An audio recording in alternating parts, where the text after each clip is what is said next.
বাংলাদেশে জাতিসংঘের মানবাধিকার কমিশনের অফিস খোলার অনুমোদন দিয়েছে সরকার, এটাকে আপনি সমর্থন করেন কিনা? স্বামী স্ত্রী পরস্পরকে কিডনি দেওয়া জায়েজ আছে কিনা? ফেসবুক ও ইউটিউব থেকে উপার্জিত অর্থ হালাল হবে কিনা?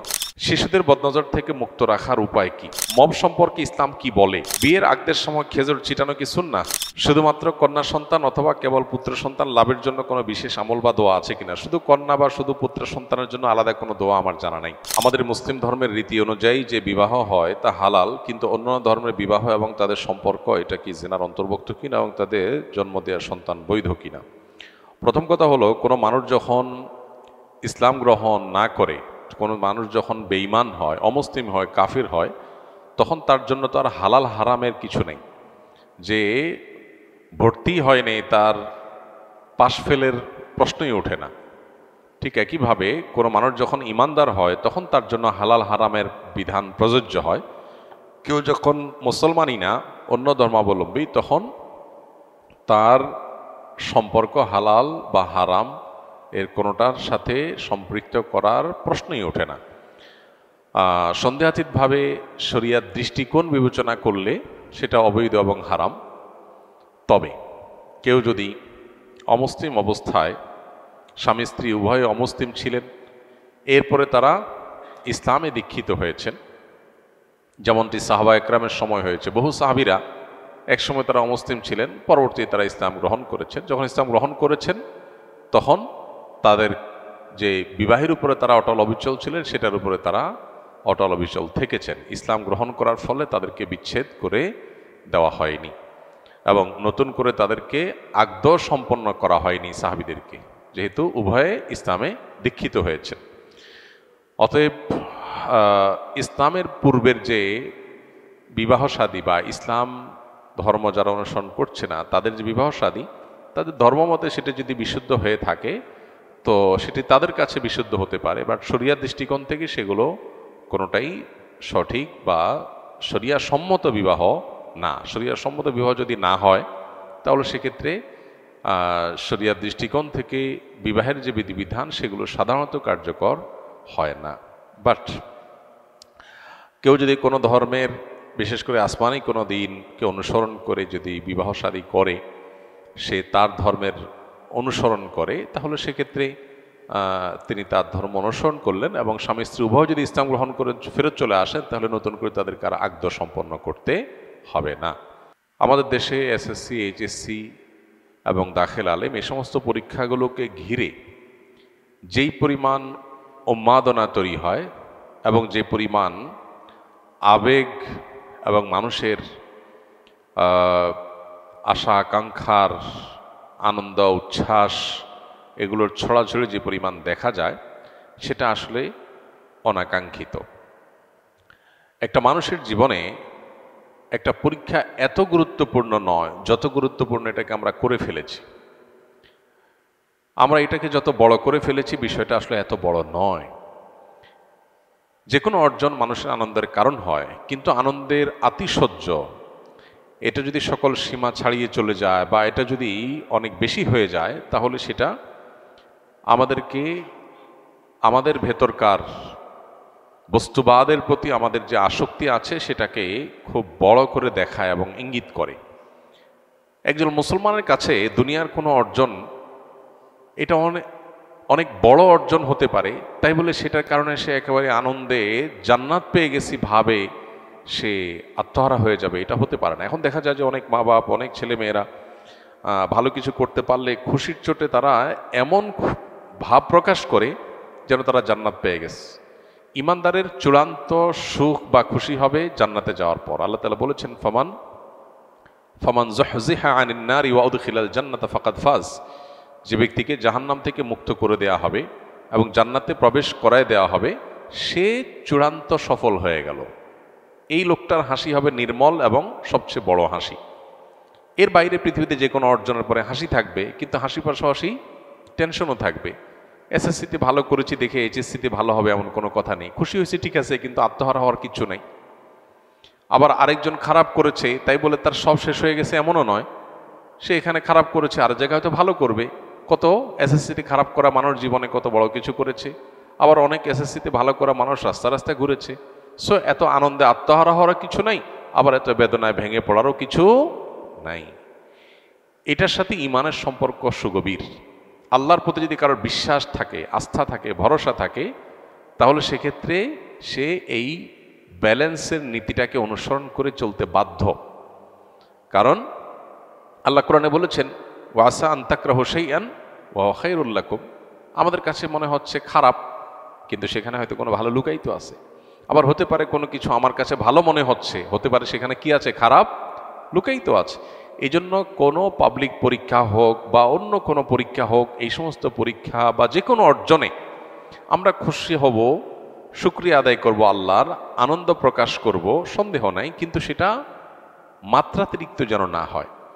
নিজের ছেলেমেয়ের এসএসসি এইচএসসি পরীক্ষার আনন্দ প্রকাশ করে যদি বাবা মা আত্মহারা হয়ে যান, নাচানাচি শুরু করে দেন, তাহলে এটা দৃষ্টিকটু। আমার সন্তানের নৈতিক বিষয়গুলোতে আমি এতটা সিরিয়াস কিনা, আমার সন্তান A+ পেয়েছে কিনা সেটা নিয়ে আমার যত সিরিয়াসনেস আছে, সে মানুষ হিসেবে A+ হতে পেরেছে কিনা তার নিয়ে আমার কোনো মাথা ব্যথা আছে কিনা, আমার ছেলেটা আজকে ফজর নামাজ পড়তে পেরেছে সেজন্য কি আমি আনন্দে এতটা আত্মহারা হই কিনা, এই প্রশ্নগুলো আমাদেরকে নতুন বিবেচনার দ্বার উন্মুক্ত করে দিবে। এই প্রশ্নগুলো যদি আমরা ভালো করে নিজের কাছে নিজে করতে পারি, তাহলে আমাদের পথ চলাটা জান্নাতের পথে পথ চলা হবে ইনশাআল্লাহ, এবং আমাদের ভুল জায়গা থেকে আমরা সরে আসতে পারবো। তো এই জায়গাটাতে আমার মনে হয় যে আমাদের বড় ধরনের কারেকশনের জায়গা আছে। কোনো পৃথিবীর অন্য কোনো দেশে আমাদের দেশের মতো এরকম এসএসসি এইচএসসি এই সমস্ত যে কোনো পাবলিক পরীক্ষায় ছেলে মেয়েদের উত্তীর্ণ হলে সেটা নিয়ে এত উন্মাদনা, এত উল্লাস, এত ফুর্তি, এইভাবে যেভাবে পত্রপত্রিকা মিডিয়াগুলোতে ফলাও করে প্রকাশ হয়, পৃথিবীর কোনো দেশে এভাবে ফলাও করে প্রকাশ হয় না। তো এইটা আমাদের মানসিকতার কারণে হয়, এবং এই মানসিকতার পরিবর্তন হওয়া খুব বেশি জরুরি। আমি এর আগেও বারবার করে বলেছি, আমার ছেলে মেয়েদেরকে পরিষ্কার করে বলা আছে, পরীক্ষায় ভালো ফলাফল করবা তোমরা, অভিভাবকের আমরা অবশ্যই আশা করি। যদি কোনো কারণে তোমার চেষ্টার পরও ফলাফল খারাপ হয়, তাতে কোনো টেনশনের কোনো কারণ নাই, আমরা কেউ বিচলিত হব না, ব্যথিত হব না। যে রেজাল্টই হবে আমরা আলহামদুলিল্লাহ বলবো। এই রেজাল্ট আমাকে খাওয়াবে না, এই রেজাল্ট আমাকে পড়াবে না, এই বিশ্বাস আমার আছে, এই ঈমান আমার আছে। বিধায় এটার জন্য আমার এত পাগল হওয়ারও কিছু নাই, আর এটার জন্য আমার তো মন খারাপ হওয়ারও কিচ্ছু নাই। দেখার বিষয় হলো আমার ছেলে মেয়ে সঠিক পথে আছে কিনা, পড়ালেখা ঠিক মতো করছে কিনা, সময় নষ্ট করছে কিনা, এগুলো হলো দেখার বিষয়। পরীক্ষার ভালো কি হলো না সেটা আমার অবশ্যই গুরুত্বপূর্ণ বিষয়, কিন্তু এত গুরুত্বপূর্ণ না যে এটার জন্য আমি আমার ছেলে মেয়েকে টেনশনে ফেলে দিয়ে আত্মহত্যার মুখে যেতে তাদেরকে বাধ্য করব। তাদেরকে অন্য ছেলে মেয়েদের সাথে কম্পেয়ার করে লজ্জার মধ্যে ফেলে দিব, তাদেরকে আমি চাপের মধ্যে ফেলে দিব। এটা মোটেও কাঙ্ক্ষিত কোনো বিষয় হতে পারে না। আজকের বস্তুবাদী এই পৃথিবীতে ছেলে মেয়েদেরকে টাকার মেশিন মনে করা হয় নিজেরা টাকা কামাই করি, তাদেরকে দিয়ে টাকা কামাই করব। বিধায় ক্যারিয়ারের ভালো একটা জায়গায় যেন যেতে পারে, এর জন্য পাগল পড়া হয়ে যায়। আমার ছেলে মেয়ে মানুষ হোক, মুসলমান হোক, আল্লাহর সাথে পরিচিত হোক, নীতিবান হোক, আদর্শবান হোক, সুস্থ সবল হোক, এরপরে তার ক্যারিয়ার গড়ুক, হালাল উপার্জন করুক। সমাজে খুব আহামরি কিছু করতে না পারলেও অন্তত সে যাতে সমাজের মানুষের জন্য ভালো কিছু অবদান রাখতে পারে, সেরকম ক্যাপাবল মানুষ হোক।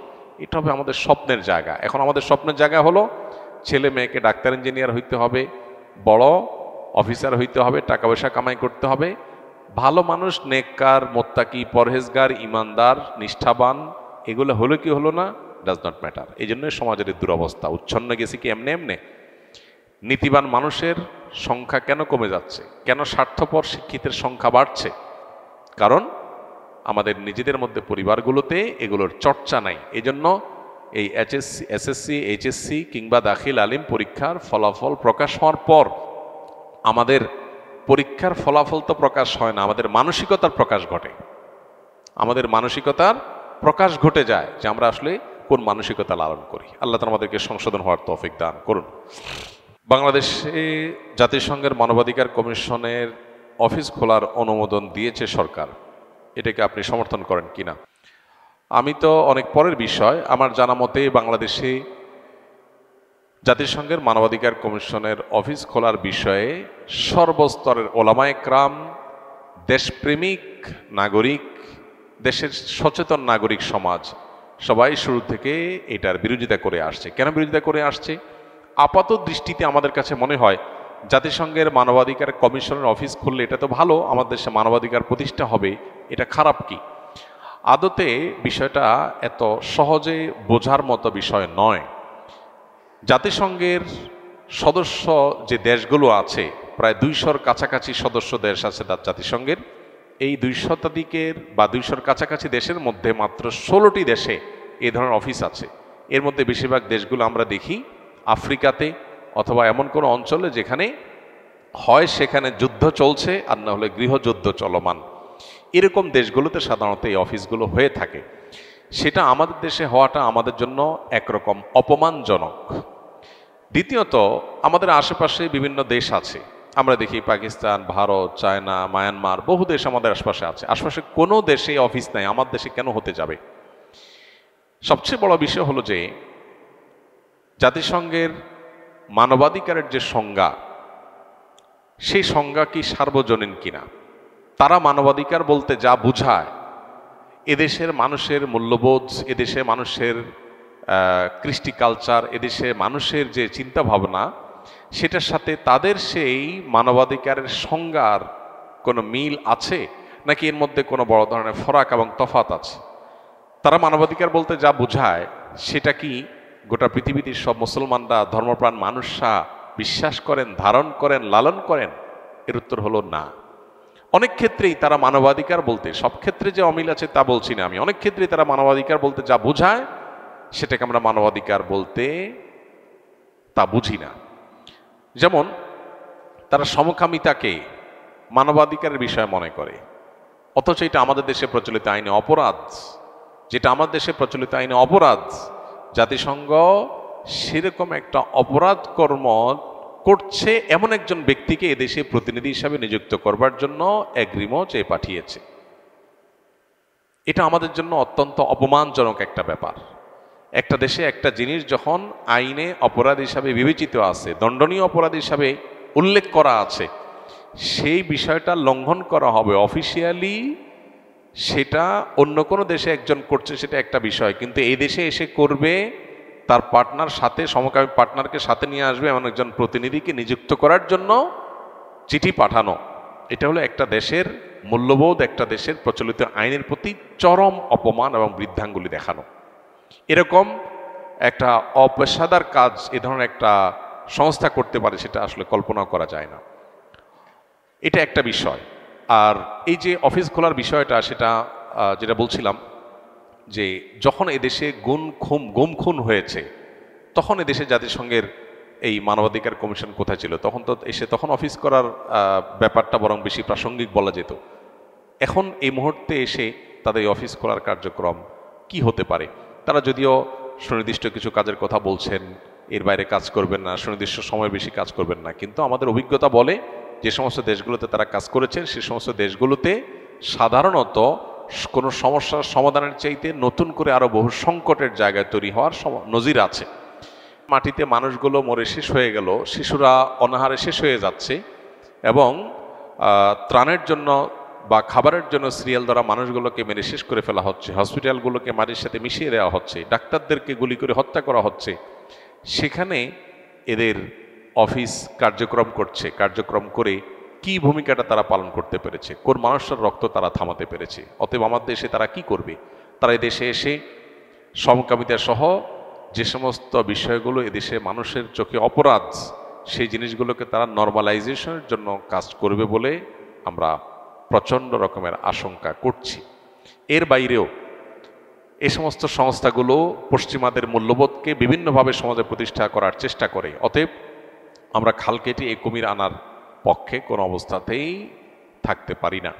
এই জায়গা থেকে আমি আশা করি যে সরকার সুবিবেচনার পরিচয় দিবে এবং ওলামা একরাম সহ দেশের সচেতন নাগরিকদের চিন্তাধারার বাইরে গিয়ে কোনো কাজ তারা করার চেষ্টা করবে না। আমার প্রশ্ন হলো, ভারতে যেখানে প্রতিনিয়ত মুসলিম সংখ্যালঘুরা নির্যাতিত হচ্ছে, প্রতিনিয়ত সেখানে মুসলমানদেরকে পিটিয়ে মেরে ফেলা হচ্ছে, সেখানে মানবাধিকার এত বেশি ভুলুণ্ঠিত হচ্ছে, সেখানে কেন তারা যে অফিস খোলে না? সেখানে কি কেন তারা মানবাধিকার প্রতিষ্ঠা করতে যায় না, চায়না উইগুর মুসলমানদেরকে মেরে শেষ করে ফেলা হচ্ছে, সেখানে কেন মানবাধিকার প্রতিষ্ঠানগুলো অফিস করতে যায় না? আরও এরকম বিভিন্ন জায়গাতে বিভিন্ন প্রতিষ্ঠানে আমরা দেখেছি যে বিভিন্ন বড় বড় দেশে আপনার অনেক অন্যায় হচ্ছে, অবিচার হচ্ছে, সেই জায়গাগুলোতে কেন তারা মানবাধিকার প্রতিষ্ঠান খোলে না বা মানবাধিকার কমিশন অফিস খোলে না? তো এই বিষয়গুলো আমাদেরকে নতুন করে ভাবতে শেখায় বা ভাবতে উদ্বুদ্ধ করে যে আমাদের দেশে আসলে এই জাতীয় প্রতিষ্ঠানগুলো বিশেষ কোনো এজেন্ডা তারা বাস্তবায়ন করতে আসছে কিনা, বিশেষ করে এনজিও বেজ সরকারের ঘাড়ের উপর সাওয়ার হয়ে তারা কোনো নীল নকশা বাস্তবায়ন করতে যাচ্ছে কিনা। এই আশঙ্কাটা শুধু আশঙ্কাই নয়, এটা জোরালো আশঙ্কা, এবং এই আশঙ্কাটা যথেষ্ট আপনার প্রাসঙ্গিক আশঙ্কা এবং এর যথেষ্ট কারণ আছে। বিধায় এ ব্যাপারে আমার বিশ্বাস যে সরকার সুবিবেচনার পরিচয় দিবে এবং ওলামা একরামের এবং সর্বস্তরের মানুষের উপর আপনার এই বিদেশি এজেন্ডা বাস্তবায়ন করার পথ যাতে কোনোভাবে উন্মোচন না হয় সেদিকটা তারা খেয়াল করবেন। স্বামী স্ত্রী পরস্পরকে কিডনি দেওয়া জায়েজ আছে কিনা? স্বামী স্ত্রী পরস্পরকে যদি কিডনি দেন তাহলে সেক্ষেত্রে সেটা জায়েজ হতে পারে এই শর্তে যে যিনি কিডনি দিলে তিনি নিজেই মৃত্যুর মুখে পতিত হবেন না। যেমন তার দুইটা কিডনি সুস্থ আছে, তাহলে একটা কিডনি তিনি দিতে পারেন, কিন্তু তার একটা কিডনি সম্পূর্ণ অকেজো, আরেকটা কিডনি তিনি দিতে গেলে তিনি নিজেই মারা যাবেন, তো এটা তার জন্য জায়েজ নাই। অতএব স্বামী স্ত্রীকে, স্ত্রী স্বামীকে বা ভাই বোন পরস্পরকে একজন আরেকজনকে শরীরের কোনো অর্গান যদি দান করতে চান শরিয়ার দৃষ্টিকোণ থেকে সেটা জায়েজ আছে, যদি তিনি এটা দান করলে নিজে বড় কোনো ক্ষতির মুখে না পড়েন তাহলে এটা জায়েজ আছে। আর দ্বিতীয়ত এটা জায়েজ হবে যখন দান করা হবে, তখন বিক্রি করলে সেটা কি হবে না, জায়েজ হবে না। যে বিক্রি করবেন তার জন্য সেটা না জায়েজ হবে। ফেসবুক বা ইউটিউব থেকে উপার্জিত অর্থ হালাল হবে কিনা? ফেসবুক বা ইউটিউবে অ্যাডসেন্স, যেটা নর্মাল অ্যাডসেন্স হয়, এটা দিয়ে উপার্জন করা হালাল নয়। কারণ সেখানে যে অ্যাডগুলো আছে এর মধ্যে প্রায় 100% অ্যাডই হলো মিউজিক নির্ভর। তাহলে অ্যাডসেন্স করে উপার্জন করা মানে হলো আমার একটা হালাল কন্টেন্ট, হালাল ভিডিওর মধ্যে আমি মিউজিক বাজায়া উপার্জন করলাম, তাহলে মানুষকে মিউজিক শোনাতে আমি বাধ্য করলাম, মানুষকে মিউজিক শোনালাম আমি, আর মিউজিক শুনে আমি তার বিনিময়ে টাকা কামাই করলাম। বিষয়টা হারাম হওয়ার জন্য এটুকুই যথেষ্ট হয়ে যায়। এর বাইরে সেখানে অনেক হারাম প্রোডাক্টের অ্যাডভার্টাইজমেন্ট হয়। ধরুন মাদকের অ্যাডভার্টাইজ হলো, তাহলে সেক্ষেত্রে আমি একটা হারাম প্রোডাক্টের প্রচারণায় ভূমিকা রেখে তার বিনিময়ে কামাই করলাম, এটা জায়েজ নয়। হ্যাঁ, এখন ইউটিউব কর্তৃপক্ষ এবং আরও কোনো প্ল্যাটফর্মে দেখা যায় যে অ্যাড তারা রান করে বাধ্যতামূলক, অর্থাৎ আপনি অ্যাডসেন্স ওপেন না করলে টাকাটা আপনার এখানে যাবে না, কিন্তু অ্যাড যাবে ঠিকই। এরকম একটা অবস্থা হয়েছে যে অ্যাড চালানোটা আপনার ইচ্ছার উপরে নির্ভরশীল না, তারা তাদের অ্যাড চালাবে। তাহলে সেক্ষেত্রে আপনি এখন টাকা নেন বা না নেন তাতে কিচ্ছু তাদের যায় আসে না। এই পর্যায়ে যদি হয় তাহলে সেক্ষেত্রে এটা চিন্তার বিষয় যে এই ক্ষেত্রে আমি তাহলে টাকাটা নিয়ে যদি নিজে ভোগ না করে দানও করে দেই সেটা উত্তম হবে, নাকি টাকা নেওয়া ছেড়ে দিয়ে তারা তাদের হারাম কাজটাও করলো আবার টাকাও তাদের থাকলো, দুইটাই তাদেরকে দিলাম, সেটা লাভ হবে কিনা? তো এক্ষেত্রে অবশ্যই প্রথমটা অধিকতর যুক্তিযুক্ত বলে মনে হয়। অর্থাৎ যদি এমন হয় যে না তারা অ্যাড চালাচ্ছেই, আমি অ্যাডসেন্স ওপেন করি বা না করি, তাহলে সেক্ষেত্রে আপনি টাকা নিলেন, টাকা নিয়ে প্রয়োজনে অনেক সময় আমাদের বুস্টের কাজ করতে হয়, সোশ্যাল মিডিয়াতে যারা কাজ করেন তাদের, সেগুলোতে খরচ করলেন অথবা দান করে দিলেন, নিজে ভোগ করলেন না, সেটা একটা পর্যায় পর্যন্ত যৌক্তিক মনে হয়। আল্লাহ আলাম বিসওয়াব। শিশুদের বদনজর থেকে মুক্ত রাখার উপায় কি? খুবই গুরুত্বপূর্ণ একটা প্রশ্ন। আমাদের সমাজে শিশুরা নানাভাবে আজ ক্ষতিগ্রস্ত। বেশিরভাগ পরিবারে শিশুদের অস্বাভাবিক নানা রকমের অসুবিধা আমাদের চোখে পড়ে, এগুলোর ব্যাপারে আমরা বেশিরভাগ মানুষই জানি না যে এগুলো আসলে কেন হয়। এমন কিছু সমস্যা হয় যে সমস্যাগুলো নর্মালি হওয়ার কথা না। সেই সমস্যাগুলোর যে স্পিরিচুয়াল দিক আছে এটা সম্পর্কে আমরা অনেক মানুষ আছি যারা সচেতন নই, যারা সজাগ নই। সেই জায়গাগুলোতে আমাদের বিশেষভাবে ফোকাস দেয়া দরকার, মনোযোগ দেওয়া দরকার। শিশুদেরকে এই জাতীয় বদনজর এবং এই জাতীয় বিষয়গুলো থেকে বাঁচানোর জন্য আমাদের অনেকগুলো উদ্যোগের মধ্য থেকে একটা উদ্যোগ হইতে হবে, শিশুদের জন্মের সময় নবী সাল্লাল্লাহু আলাইহি সাল্লামের জন্মের সময়, জন্মের পরের সময়গুলোতে নবী সাল্লাল্লাহু আলাইহি সাল্লামের সুন্নাহগুলোকে মেনে চলা। যেমন স্ত্রী সবাসের সময় যে দোয়া পড়া সুন্নাহ, এ দোয়ার মাহাত্ম্য আমরা অনেকে বুঝি না। আল্লাহুম্মা জান্নিবনা ওয়া জান্নিবিশ শাইতানা মা রাযাকতানা। আল্লাহ, আপনি আমাদেরকে শয়তান থেকে রক্ষা করুন, এবং যেই সন্তান আপনি আমাদেরকে দান করবেন সে অনাগত সন্তানকেও শয়তান থেকে আপনি রক্ষা করুন। এই যে শয়তানের পাকড়াও, শয়তানের নজরদারি, শয়তানের প্রভাব, এটা থেকে বাঁচার জন্য সেই তখন থেকে নবী সাল্লাল্লাহু আলাইহি সাল্লামের দোয়ার এই শিক্ষা রয়েছে। এরপরে যখন দুনিয়াতে তারা ভূমিষ্ঠ হবে তখন রাসূল আকরাম সাল্লাল্লাহু আলাইহি সাল্লাম হাসান হোসেন রাদিয়াল্লাহু তাআলা আনহুমার জন্মের পর দোয়া করেছেন, ওয়াইজুকুমা বিকালিমাতিল্লাহি তাম্মা মিন শাররি কুল্লি শাইতানিন ওয়া হাম্মা ওয়া মিন কুল্লি আইনিন লাম্মা। এই দোয়াটা আমরা আমাদের সন্তানদের জন্য জন্মের পর পর পড়ব। এছাড়া সাধারণ অবস্থাতেও বেশি বেশি করে পড়তে পারি। এগুলোর মাধ্যমে শয়তানের প্রভাব থেকে মুক্ত থাকবে ইনশাআল্লাহ। এর বাইরে সন্তানদের জন্য বিশেষ আরও কিছু উদ্যোগ আছে। যেমন একটা উদ্যোগ হলো, সন্ধ্যার সময় যখন সূর্য ডুবে এই সময়টাতে হাদিসে পরিষ্কারভাবে সন্তানদেরকে বাহিরে রাখতে নিষেধ করা হয়েছে। আমাদের বাসা বাড়িতে দেখা যায় অনেক সময় পোলাপান সন্ধ্যার সময় খেলতে বের হয়, তারা বিকাল খেলতে বের হোক, কিন্তু সূর্য ডুবার আগে আগে তারা মসজিদে প্রবেশ করবে কিংবা বাসায় চলে আসবে, তারা বাইরে খেলাধুলায় থাকবে না। এই টাইমটাতে বিশেষ করে দুষ্ট শয়তানের এবং দুষ্ট জিনগুলোর অনেক বেশি বিচরণ হয়, এবং তারা দুর্বলদের উপর আক্রমণ বেশি করে। দুর্বল বলতে শারীরিকভাবে ক্ষীণকায় কিংবা শিশু, বৃদ্ধ, অসুস্থ, এই মানুষগুলোকে টার্গেট করে তাদের উপরে আক্রমণটা একটু বেশি হয়। তো শিশুদের মধ্যে তাদের আক্রমণ অনেক বেশি হয়। এই জন্য এই সময়টাতে বিশেষ করে আমরা খুব যত্নের সাথে বাচ্চাদেরকে সূর্য ডুবার আগে আগে বাসায় ঢুকানোর চেষ্টা করব, তাদেরকে বাইরে রাখবো না। তাতে ইনশাল্লাহ তারা সেফ থাকবে, আল্লাহ চাহেন তো। আরও কিছু গুরুত্বপূর্ণ বিষয় আছে শিশুদেরকে ঘিরে। এর ভিতরে একটা হলো যে তাদের খাবারের সময় বিসমিল্লাহ বলা, তাদেরকে বলতে শেখানো, বাসায় ঢুকতে বিসমিল্লাহ বলা, সালাম দিয়ে প্রবেশ করা, টয়লেটে ঢুকার সময় দোয়া পড়ে ঢুকা, কারণ ভেতরে শয়তানের দুষ্ট জিনের উপদ্রব থাকে। তারপরে আপনার টয়লেট থেকে বের হওয়ার পর দরজাটা বন্ধ করা এবং দোয়া পড়া, এই জিনিসগুলো, ঘুমানোর সময় দোয়া পড়া, এই জিনিসগুলো যখন বাচ্চাদেরকে আমরা শেখাবো ইনশাআল্লাহ, তখন দৈনন্দিন জীবনে এবং আমাদের জীবনে শয়তানের প্রভাব থেকে ইনশাআল্লাহ আমরা রক্ষা পাবো। এই জিনিসটা শয়তান থেকে সন্তানদেরকে বাঁচানোর জন্য খুবই জরুরি একটা বিষয়। এগুলো আমরা লক্ষ্য রাখবো ইনশাআল্লাহ বিদিনিল্লাহ। আর এর বাইরে আরেকটা বিষয় বদনজর থেকে বাঁচার জন্য জরুরি, সেটা হলো সোশ্যাল মিডিয়াতে সন্তানের ছবি তুলে দেওয়া, তাদের বিভিন্ন অর্জনের গল্প দেওয়া, প্রয়োজনের অতিরিক্ত তাদের সোশ্যাল মিডিয়াতে প্রচারণা করানো, এগুলো সন্তানদের নানাবিধ বিপদের কারণ হয়। আজকাল দেখা যায় আমরা এগুলো লক্ষ্য করি না। আমাদের সন্তান এমন কিছু অসুস্থ হয়ে যাচ্ছে যেগুলো কোনো কারণ আমরা খুঁজে পাই না। স্পিরিচুয়ালি তারা ক্ষতিগ্রস্ত হচ্ছে ভেতর দিক থেকে। এগুলোর মূল কারণ হলো এই যে বদনজর। এই বদনজরের হাত থেকে বাঁচানোর জন্য প্রয়োজন ছাড়া তাদেরকে প্রদর্শন করে বেড়ানোর থেকে আমাদের বিরত থাকা দরকার। আমরা অনেকেই সোশ্যাল মিডিয়াতে দিয়ে দেই বা মানুষের সামনে নিয়ে যাই তাদেরকে, এবং অন্যদের বদনজরের কবলে তাদেরকে ফেলে দেই। তো বদনজরের ফলে যে ক্ষতিটা হয় তা মানুষ টের পায় না। ওষুধ খায়, ডাক্তারের কাছে যায়, টাকা পয়সা নষ্ট করে, কিন্তু এদিকে সে বদনজরের কারণে ধ্বংস হয়ে যাচ্ছে, সে টেরও পাচ্ছে না।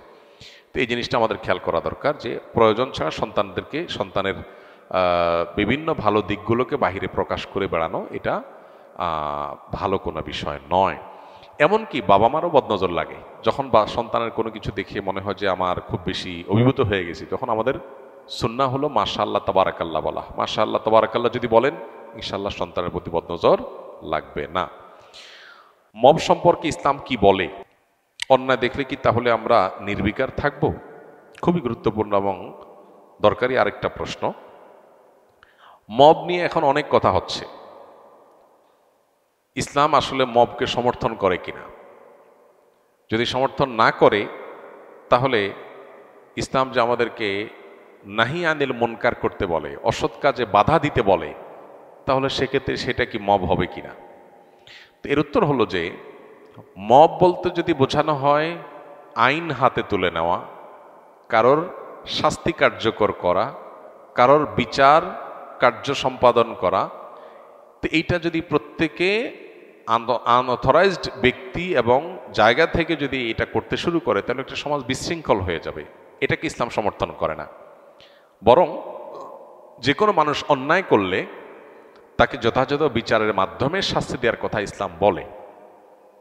আমরা যদি নবী করিম সাল্লা সাল্লামের জীবনে দেখতে পাবো তার জীবনে বহুবার এমন ঘটনা ঘটেছে যে কেউ এমন একটা অন্যায় কাজ করেছে যে অন্যায়ের কারণে তিনি মৃত্যুদণ্ড পাওয়ার মতো। সেখানে উপস্থিত কোন একজন সাহাবী বলেছেন, হে আল্লাহ রসুল, আপনি আমাকে পারমিশন দিলে এই লোকটা যে জঘন্য অন্যায় করেছে তার শাস্তি আমি কার্যকর করতে চাই। এই যে একটা জায়গা যে সাহাবী নবীজির সামনে বলতেন, হে আল্লাহ রসুল, আপনি বললে আমি এটা কার্যকর করব। এখানে সাহাবী কিন্তু নিজে গিয়ে শাস্তি কার্যকর করেন নাই, নবীজিকে জিজ্ঞাসা করেছেন। কেন? কারণ তিনি বিচারিক প্রধান ছিলেন মদিনা রাষ্ট্রের, তার কাছে জিজ্ঞেস করেছেন। নবী সাল্লাল্লাহু আলাইহি সাল্লাম যদিও কখনো এই ধরনের ইস্যুতে অনুমোদন দেন নাই, কারণ চাওয়ার ভিত্তিতে এভাবে অনুমোদন দেওয়ার নজির নাই, কিন্তু এই যে একটা প্রটোকল মেনটেন করা সাহাবীদের, এখান থেকে বোঝা যায় যে কেউ কোনো অন্যায় করেছে মনে হলেই আমি তার বিচার কার্যকর করা শুরু করব, এটা ইসলাম সমর্থন করে না। কারণ এটা যদি হয় তাহলে সেক্ষেত্রে আপনার মতে আমি দোষী, আমার মতে আপনি দোষী, তাহলে আপনি আমাকে মারবেন, আমি আপনাকে মারবো, সমাজ কি হবে? বিশৃঙ্খল হবে এবং গৃহযুদ্ধ বেঁধে যাবে। এজন্য এটাকে ইসলাম সমর্থন করে না। কিন্তু আজকাল কোনো অন্যায়ের প্রতিবাদ করতে গেলেও সেটাকে অনেকে মব হিসাবে চালায় দেওয়ার চেষ্টা করছে। সেটা কিন্তু ইসলামে নিষেধ না। কোরআনের সবচেয়ে বেশি যে বিষয়ে নিষেধাজ্ঞা এসেছে সেটা হলো অন্যায় থেকে বিরত থাকা। অন্যায় কাজগুলোকে, অন্যায় কাজের ব্যাপারে কোরআনের সবচেয়ে বেশি আয়াত আছে যে অন্যায় কাজ নিজে করবে না, অন্যায় করা নিষেধ। আবার এর পাশাপাশি অন্যায় দেখলে সেটা বাধা দিতে হবে, এ ব্যাপারে নির্দেশও আসছে কোরআনের সবচাইতে বেশি। এই জন্য অসৎ কাজে বাধা প্রদান করার নির্দেশ কোরআনের সবচেয়ে বেশি সংখ্যক বার এসেছে। নির্দেশগুলো তার মধ্যে থেকে একটা হওয়ার কারণে আমরা অন্যায় দেখলে আমাদেরকে বাধা দিতে হবে। অন্যায় দেখলে যদি আপনি বলেন না এটা আমার কাজ না, তাহলে এটা হলো স্বার্থপর মানুষের কাজ, এটা ইমানদারের ভূমিকা না। ইমানদারের ভূমিকা হলো অন্যায় দেখলে কি করবে? সে বাধা দেওয়ার চেষ্টা করবে। হ্যাঁ, বাধা কতটুকু দেব? ওই যে তাকে শাস্তি কার্যকর করা নয়, তাকে থামানো। ধরা যাক একজন মানুষ ছিনতাইকারীর কবলে পড়েছে, তাহলে আমি কি ওই লোকটাকে ছিনতাইকারীর হাত থেকে উদ্ধার করে ছিনতাইকারীকে ধরে পুলিশের হাতে সুপর্দ করে দেওয়াটাকে মব বলবো? মোটেই না। এটা হলো অন্যায়ের প্রতিরোধ করা। এখন আজকাল আমাদের সমাজে দেখা যায় চোখের সামনে একটা মানুষ খুন হয়ে যাচ্ছে, সবাই যার যার মতো চলে যাচ্ছে, কেউ ওদিকে তাকাচ্ছেও না। এটাকে ভৎসনা করেছে ইসলাম, এটাকে কোরআন ভৎসনা করেছে। এই জন্য অসৎ কাজে বাধা প্রদান এটা ভালো কাজ, কিন্তু কারোর বিচার, কারোর শাস্তি কার্যকর করার দায়িত্ব নিজের কাঁধে তুলে নেওয়া এটা ভালো কাজ না। বিধায় দুইটার মধ্যে পার্থক্য করতে হবে। আজকাল অতিরিক্ত মব করতে করতে আমরা সবাই ব্যক্তিকেন্দ্রিক, নিজেকে চাচা আপনার যান বাঁচা আর বাকি সব জাহান্নামে যাক, গোল্লা যাক, শেষ হয়ে যাক, দেশ শেষ হয়ে যাক, এরকম যদি মানসিকতা আমরা লালন করি তাহলে একটা দেশ কখনো ভালো জায়গায় যেতে পারে না। বিশেষ করে যখন সমাজে পর্যাপ্ত পরিমাণে অন্যায় প্রতিরোধের জন্য ব্যবস্থাপনা নেই এবং মানুষের আস্থা কুড়াবার মতো এরকম সিস্টেম যখন ডেভেলপড হয় নাই, তখন আমাদেরকে স্ব উদ্যোগে এই সমস্ত অন্যায়গুলো থামানোর জন্য নানামুখী ভূমিকা রাখতে হবে। কিন্তু সেটা কোনো অবস্থাতেই ওই যে নিন্দনীয় মব এর পর্যায়ে যেন না যায় সেটাও খেয়াল রাখতে হবে। এখানে ব্যালেন্স করতে হবে। মব করে করে আপনি একেবারে নাহিয়ানিল মুনকার বা অসৎ কাজে বাধা প্রদানের রাস্তাটাকেই বন্ধ করে দিবেন, সেটা একটা সমাজের জন্য ভালো কিছু বই আনতে পারে না। বিয়ের আগদের সময় খেজুর ছিটানো কি সুন্নাহ? এটা তো আজকে আমরা বলেছি। বিয়ের আগদের সময় খেজুর ছিটানোটাকে আমরা অনেকে সুন্নাহ বা মুস্তাহাব মনে করি, অর্থাৎ খেজুর হাতে হাতে না দিয়া ছিটায় দেওয়াটা, এটাকে অনেকে সুন্নাহ মনে করেন। এটা মূলত সুন্নাহ বলা যায় না। এ মর্মে একটা রেওয়ায়েত পাওয়া যায়, কিন্তু সে রেওয়ায়েতটার সনদ বিশুদ্ধতার মানদণ্ডে উত্তীর্ণ নয়। ফলে হাতে হাতে খেজুর দিয়ে দিলে সেটা ভালো। যদি মানুষ অল্প থাকে, একটু ছিটিয়ে দিলে সবাই একটু আনন্দ পায়, তাহলে সেক্ষেত্রে এটা পার্ট অফ আনন্দ হতে পারে। বাকি এটাকে সুন্নাহ বলার মতো পর্যায়ে এরকম এটা না। বিশেষ করে অনেক সময় অনেক জায়গায় দেখা যায়, বেশিরভাগ বিয়ের সাথে যেহেতু মসজিদেই হয়, আগদ সম্পন্ন হওয়ার পর অনেক বেশি মানুষ থাকলে সেখানে খেজুর ছিটাছিটি করতে গেলে দেখা যায় অসুন্দর পরিবেশ তৈরি হয়, মসজিদের মর্যাদা নষ্ট হওয়ার মতো একটা পরিবেশ তৈরি হয়। তো এরকম পরিস্থিতি তৈরি হলে হাতে হাতে প্রয়োজনে দিয়ে দিবে। ছিটায় দিতে হবে নট নেসেসারি, ছিটায় দিতে হবে, ছিটায় দিলেই সুন্নত আদায় হবে, না দিলে সুন্নত তরক হবে, ব্যাপারটা সেরকম না। শুধুমাত্র কন্যা সন্তান অথবা কেবল পুত্র সন্তান লাভের জন্য কোনো বিশেষ আমল বা দোয়া আছে কিনা? শুধু কন্যা বা শুধু পুত্র সন্তানের জন্য আলাদা কোনো দোয়া আমার জানা নাই। আর কোরআন এবং সুন্নাহর দৃষ্টিকোণ থেকে শুধু ছেলে বা শুধু মেয়ে পাওয়ার জন্য আল্লাহর কাছে আলাদা করে দোয়া করাটা এটা কোনো যৌক্তিক দোয়াও না। তাহলে দোয়া কিভাবে হবে? দোয়া হবে আল্লাহর কাছে নেক সন্তানের দোয়া, ভালো সন্তানের দোয়া। আমরা যে কন্যা সন্তান চাই, সে কন্যা সন্তান, ধরুন কারোর কন্যা সন্তান দরকার, তার অনেকগুলো ছেলে হয়েছে, এখন কন্যা সন্তান যে হবে, সে কন্যা সন্তানটা যে তার চক্ষু শীতলকারী হবে, তার অন্তর জুড়াবে, এমন কোনো নিশ্চয়তা তো নাই। আবার এমনও হতে পারে কারোর অনেকগুলো মেয়ে হয়েছে, এখন সে একটা ছেলের জন্য লালায়িত, আল্লাহর কাছে চাচ্ছে আল্লাহ আমাকে একটা ছেলে দেন। ছেলে হলেই যে সে সুখ পাবে এমন কোনো গ্যারান্টি নেই, হতে পারে ছেলেটা চরম অমানুষ হবে। তাহলে এই জন্য আল্লাহ তাআলার কাছে ছেলে বা মেয়ে আমরা চাইতেই পারি, কিন্তু আমাদের মূল চাওয়াটা হবে আল্লাহ আমার জন্য যেটা কল্যাণকর হয় তুমি সেটা আমাকে দাও। এই জন্য কোরআনে কারিমের সন্তান চাওয়ার দোয়াগুলোতে কোথাও ছেলে বা মেয়ের উল্লেখ নাই। 4-5টা দোয়া পাওয়া যায়। এর মধ্যে একটা হলো রব্বি হাবলি মিনাস সলিহিন, হে আল্লাহ আপনি আমাকে নেক সন্তান দেন। রব্বি হাবলি মিন লাদুনকা যুররিয়াতান তাইয়্যিবাহ ইন্নাকা সামিউদ দুআ, আল্লাহ আপনি ভালো সন্তান আপনার পক্ষ থেকে দান করেন, আপনি দোয়া শ্রবণকারী। দেখেন এখানে ভালো সন্তানের কথা বলা হয়েছে, ছেলে মেয়ের কথা বলা হয়নি। এইভাবে রব্বি লা তাজারনি ফারদা ওয়া আনতা খায়রুল ওয়ারিসিন, আল্লাহ আমাকে একা ছেড়ে দিবেন না, আপনি সর্বোত্তম ওয়ারিস। এই যে দোয়াগুলো, এগুলোর কোনোটার মধ্যে ছেলে বা মেয়ে আলাদা করে চাওয়া হয়নি। এজন্য আমাদের মনের ভিতরে আকুতি থাকতেই পারে, সেটা আমরা বলতেই পারি আল্লাহর কাছে, কিন্তু সেই সাথে এটাও যেন আমরা বলি যে আল্লাহ আপনি আমার জন্য যেটা কল্যাণের হয় সেটাই দান করেন এবং আমাকে সেটার মর্মে সন্তুষ্ট করে দেন। এইভাবে দোয়া করলে সে দোয়াটা হবে অনেক বেশি অর্থবহ, অনেক বেশি যৌক্তিক। দেখেন কোরআনে কারিমে আল্লাহ তাআলা ঈসা আলাইহিস সালামের নানির দোয়া উল্লেখ করেছেন, যিনি ইমরাতে ইমরান হিসাবে পরিচিত কোরআনে। তিনি আল্লাহর কাছে দোয়া করেছেন, দোয়া করে বলেছেন রব্বি ইন্নী নাযারতু লাকা মা ফি বাতনি, আল্লাহ আমার গর্ভে যে সন্তান আছে এটাকে আমি মান্নত করলাম। কিসের জন্য মান্নত করলাম? আপনার ঘরের খেদমত করবে বাইতুল মাকদিসের। তো বাইতুল মাকদিসের খেদমত করার জন্য কি ছেলে দরকার না মেয়ে দরকার? ছেলে দরকার। মেয়ে মানুষ কিভাবে মসজিদের খেদমত করবে? তো তিনি যে নিজের গর্ভের সন্তানরে মান্নত করছেন মসজিদে দিবেন, এর মাধ্যমে তিনি মূলত আল্লাহর কাছে ছেলে সন্তানের দোয়াই করেছেন। কিন্তু আল্লাহ তাআলা তার গর্ভে দিলেন মারিয়ামকে। গর্ভের সন্তান প্রসব করার পর তখন তার আল্ট্রাসাউন্ড ছিল না যে 4 মাস আগে 6 মাস আগে জানতে পারছে। সন্তান প্রসব করার পরে দেখলো মেয়ে, তখন তিনি আল্লাহর কাছে বললেন, কি বললেন? রব্বি ইন্নী ওয়াদাতুহা উনসা, আল্লাহ আমি তো মানত করছিলাম ছেলের, এখন তো যেটা হয়েছে এটা তো মেয়ে। তো আল্লাহ বললেন ওয়ালাইসা যাকারু কাল উনসা, তুমি যে ছেলে চেয়েছ, আমি যে মেয়ে দিছি তোমার সেই ছেলে আমার এই মেয়ের সমানও না। আমি যে মেয়ে দিছি এটা তোমার যে ছেলে চাইছে ওটার চেয়ে অনেক উত্তম।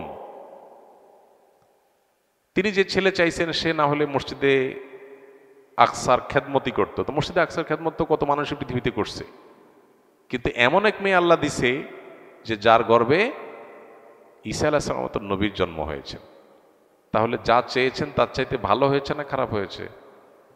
বহুগুণ বেশি ভালো হয়েছে। তো এই জন্য আল্লাহ তাআলার কাছে নেক সন্তান তামান্না করতে হয়। যাদের ছেলে হয় না, সব মেয়ে হয়, তারা মনে করে একটা ছেলে হলে বোধহয় মনের দুঃখটা শেষ হইতো। যদি ছেলেটা অমানুষ হয় আর নাকে রশি দিয়ে ঘোরানোর মতো পরিস্থিতি হয়, তখন যা বুঝে যে হায় হায় এটা হওয়ার চাইতে তো না হয় ভালো ছিল। তো এই জন্য এই বিষয়গুলোকে আল্লাহর উপরে ন্যস্ত করাটাই হলো বুদ্ধিমানের কাজ। একে মাহফুজ আলম, নওগাঁ সদর, নওগাঁ। আমার স্ত্রীর দ্বিতীয় মাস 2 মাস 5 মাস এবং 8 মাসের বাচ্চা পেটের মধ্যে মারা গেছেন। ডাক্তারগণ মেডিকেল টেস্টে কোনো সমস্যা খুঁজে পান নাই। এক হুজুরের পরামর্শ নিলে তিনি বলেন কালো জাদু করেছে এবং তাবিজও তেলপোড়া দিয়েছেন এবং আমার স্ত্রী তাবিজ পরবেন না। এখন করণীয় কি দয়া করে বলবেন। মেহরবানি করে আপনি কোনো ভালো রাকি, যারা ঝাড়ফুঁক করেন এরকম কোনো রাকির শরণাপন্ন হবেন, তাহলে সেক্ষেত্রে ইনশাআল্লাহ তিনি আপনাকে ভালো গাইড করতে পারবেন। কোরআন এবং হাদিসের আলোকে সেলফ রুকিয়া, নিজে নিজে নিজের ট্রিটমেন্ট করার মতো অনেক ওয়ে আছে, সেগুলো আপনি অবলম্বন করবেন। আশা করে যে আল্লাহ তাআলা আপনাকে হেফাজত করবেন। এবং এটা পরীক্ষিত এবং এটা সর্বজন বিদিত স্বীকৃত যে গর্ভস্থ সন্তান নষ্ট হওয়ার ক্ষেত্রে দুষ্ট জিনের প্রভাব এবং ব্ল্যাক ম্যাজিক কালো জাদুর প্রভাব অনেক বেশি হয়ে থাকে। এটার প্রপার ট্রিটমেন্ট যথাযথ উপায় যদি করা হয় তাহলে সেক্ষেত্রে এটা সমাধান হতে পারে, কিন্তু তার জন্য আপনাকে প্রচুর পরিমাণ রুকিয়া কন্টিনিউ চালাতে হবে। সেজন্য ভালো কোনো রাখি শরণাপন্ন হবেন। আমি তো রাখি না বা রুকিয়া সম্পর্কে আমার খুব বেশি ধারণাও নাই। এরপর প্রশ্ন হলো, আল মাযাহিবুল আম্মা বা ব্যাপকভাবে সকল মাযহাবের উপর মাসআলা বলা বা ফতোয়া দেওয়া ফকিগণের নিকট অপছন্দনীয়। এবারে আপনার কি অভিমত? ফকিগণের কাছে যদি অপছন্দনীয় হয়, আমার আবার ওই মতের কি আছে? আমি কি ফকিগণের মতের বাইরে যেতে পারবো? সুযোগ নেই তো। তবে এখানে প্রশ্ন পুরোপুরি পরিষ্কার না। মাযহাবুল আম্মা বা ব্যাপকভাবে সকল মাযহাবের উপরে মাসাইল বলা মানে কি? সকল মাযহাবের মতামত উল্লেখ করা যদি বলেন, তো সেটা তো সর্বজন স্বীকৃত। সব ফিকহের কিতাবগুলোতেই তো সব মাযহাবের মত দলিল সব উল্লেখ আছে। অতএব এটা তো ভালো, খারাপ কি?